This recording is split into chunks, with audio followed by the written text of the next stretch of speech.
80 years and counting, Mable John is music legend. Motown Records signed her as its first female solo artist in 1959. That first 45, The first 45. which they no longer make. It was called Who Wouldn't Love a Man Like That? John is more than just a blues singer. In fact, her industry nickname is Storyteller.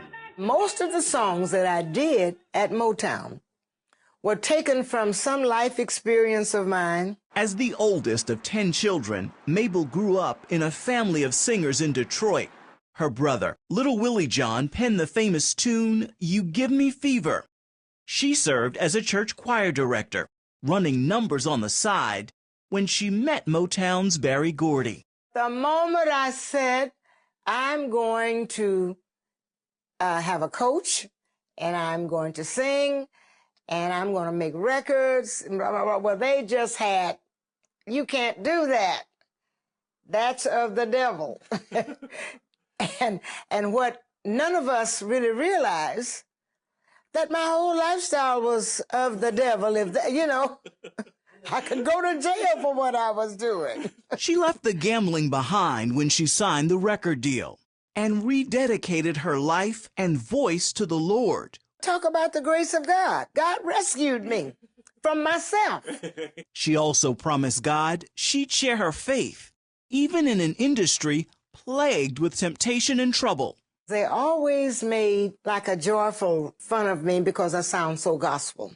And they knew, and I guess I knew too, that whatever you are, whatever the seed is that's in you, that's the seed that comes out. Mable left Motown in 1964 and headed south to join the other big label in popular black music at the time, Stax Records. Personal pain nearly ended Mable John's singing career in 1968. Her brother died in jail doing time for murder. It would take the legendary Ray Charles to pull her back onto the music stage 2 years later. Hey, hey, hey, all right, Mable. Sue. I had a group of girls that was assigned to me by Ray Charles. That was called the Raylettes. And I was the leader of the Raylettes. John traveled the world, singing her stories with Ray Charles and the Raylettes. Still, there's one story she hasn't shared. It's also overlooked in the award-winning film and biography about Ray Charles's life and his struggle to overcome years of drug addiction. You said Ray Charles accepted Christ before he passed. He sure did. Did you lead him to Christ? I did. It's not as simple as it sounds. Ray Charles wasn't receptive when Mable John mentioned Jesus Christ in their very first meeting. I said, you know who Jesus is, don't you? He said, well, John, let me explain something to you. He said, I love God. I love God. And he said, and I pray and I talk to God. I just don't have the right kind of understanding or feeling about Jesus. I said, woo. I said, you don't? I said, why? His answer could be traced to his childhood. Ray Charles's brother died. He lost his sight and then lost his mother. I never got over as a child. Here I am, a child. I don't have anybody. Why would Jesus take the only person from me that I have? Why would he take my mother? I said, God is not a killer. Jesus didn't take your mother. He received her. I said, he'll receive all of us.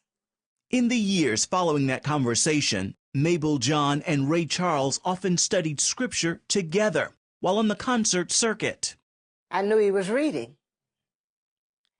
And I knew that the life that I lived in front of him was the example that he needed to see. Their friendship and faith grew stronger after Mable left the Raylettes for seminary. That faith kept Ray Charles sober, and Mable John still shares her faith today, ministering to Southern California's poor and homeless. And the next generation. Tell them that you don't have the ability to change yourself. You are not God. God's going to do that. What you do have the ability to do is to come to him. Ephraim Graham, CBN News, Los Angeles, California.